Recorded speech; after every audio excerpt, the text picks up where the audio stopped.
এই ভবনে পার্মানেন্টলি যেন উঠে আসতে পারে, এটা লক্ষ্যে নির্মাণ কাজ শুরু হয়েছিল, সেই কাজটা আছে কমপ্লিশন হয়েছে। সেকেন্ড ট্রাইব্যুনাল অলরেডি কাজ করছে টিন শেডে, এটা আগামীকাল থেকেই আর কয়েকদিনের মধ্যে মূল ভবনে চলে আসবে। আমরা বিচার কার্যে যে সর্বোচ্চ গুরুত্ব দিচ্ছি, এবং এটা যে শুধুমাত্র আইন মন্ত্রণালয় না, আপনি গৃহায়ণ পূর্ত মন্ত্রণালয় বলেন বা অন্যান্য সংশ্লিষ্ট যত সরকারি প্রতিষ্ঠান আছে, সবাই যে সর্বোচ্চ গুরুত্ব দিচ্ছে, আজকে দ্বিতীয় ট্রাইব্যুনালের কাজ অতি দ্রুত সম্পন্ন হওয়ার মধ্যে দিয়ে তা আবারও আপনার এটা মানে প্রমাণিত হলো। তো আমরা এমনকি এটাও চিন্তা করছি, আমরা এখন টিন শেডটা খালি হয়ে গেলে আমরা আন্তর্জাতিক অপরাধ আদালত 3ও করতে পারি।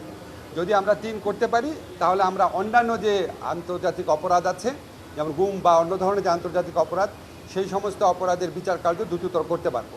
তো আমরা শুধু একটু বলে আমি শেষ করছি যে আমাদের টিম, আমাদের তদন্ত টিম আছে, আমাদের প্রসিকিউশন টিম আছে, আমাদের বিচারকরা আছে, ওনারা রাউন্ড দ্য ক্লক কাজ করছেন, প্রচণ্ড আপনার ডেডিকেশন পরিশ্রম নিয়ে কাজ করছেন, এবং এটা সম্পন্ন করার ক্ষেত্রে গৃহায়ণ এবং পূর্ত মন্ত্রণালয়ের মাননীয় উপদেষ্টা এবং অন্যান্য সিনিয়র কর্মকর্তা বৃন্দ, সচিব, ওনারা আমাদেরকে অকুণ্ঠ সহযোগিতা করছেন।